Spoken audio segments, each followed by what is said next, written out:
All right, everyone, it's time to talk about the Democratic debate, but really only one aspect of it because, I didn't even bother really to watch it. Watch some recaps, look at some write-ups about it, and when the corporate media and the creator community come to the same conclusion, it's a magical moment, which is that Elizabeth Warren was the biggest loser last night. She got her ass handed to her by Pete Buttigieg. Now, as far as the rest of the field, I don't care about Yang. I don't care about Klobuchar. They supposedly did well, but that's just because there were only 7 people there instead of 10 or 11. So they got more speaking time. When you actually hear a person speak for the first time, sometimes it's a positive thing.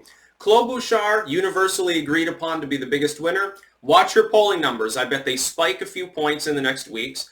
They level out and then they fall off and she goes down to nothing. She'll have a Kamala moment, I speculate. I don't think that she's going to rise up and have staying power. Buttigieg, though, may have redeemed himself. He got into an exchange with Warren, and he pointed out, and I'm wondering, does Buttigieg or someone associated with him watch my channel? Because they basically got him to say exactly the same thing to Warren that I've been rambling about endlessly, especially in comparison with Buttigieg, which is, here's the thing.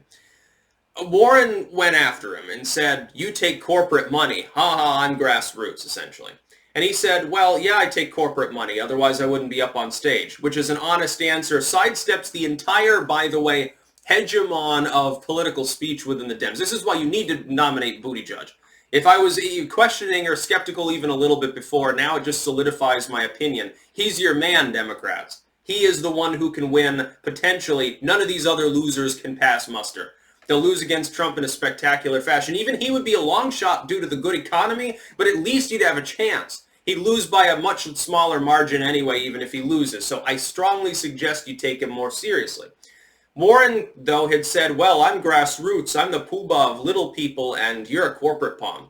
Buttigieg says, yeah, I take corporate money, but so do you. And he pointed out something that Warren's fans stubbornly refuse to acknowledge this basic reality. They talk about her being a progressive. They think she's going to go after the billionaires and the bankers.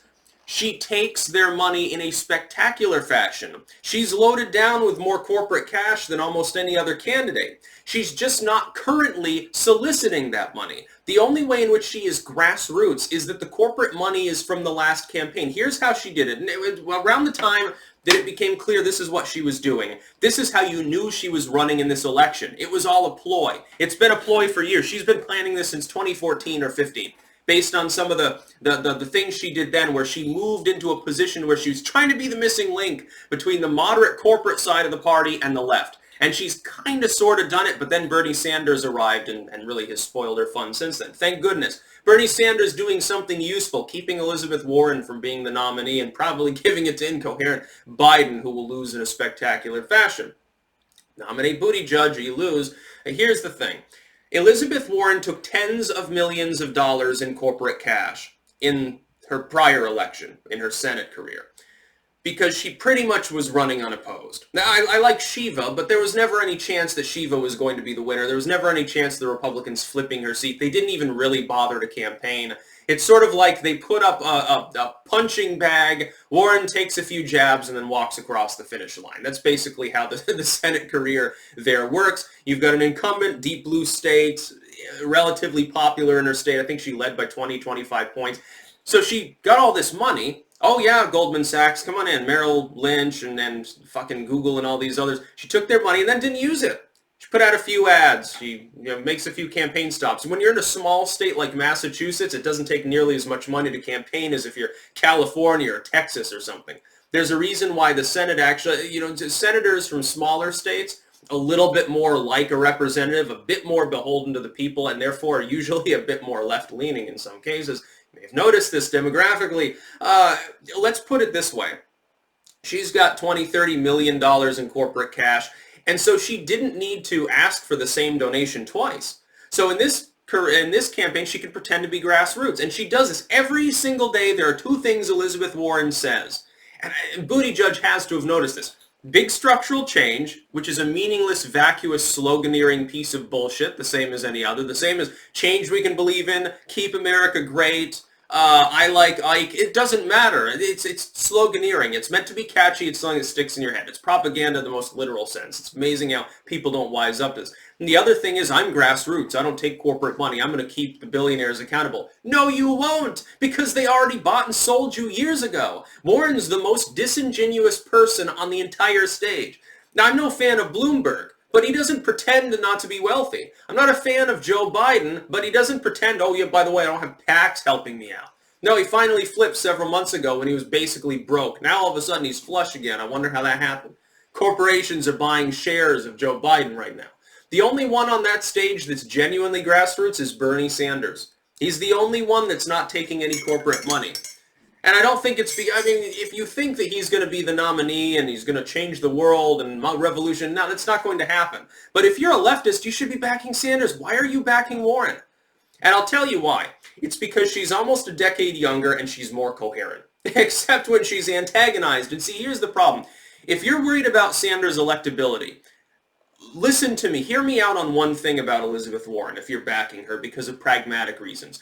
Warren is a terrible debater. She's really well-spoken as long as it's nice and friendly. When she's challenged, she freezes up. She's done this multiple times. She was unable to fend off Buttigieg. She tried to attack him. When he flung it back in her face, she was befuddled. She couldn't respond to it. This is the same as with Charlemagne the God when he said, well, you're basically the original Rachel Dolezal because you were lying about your race all of those years.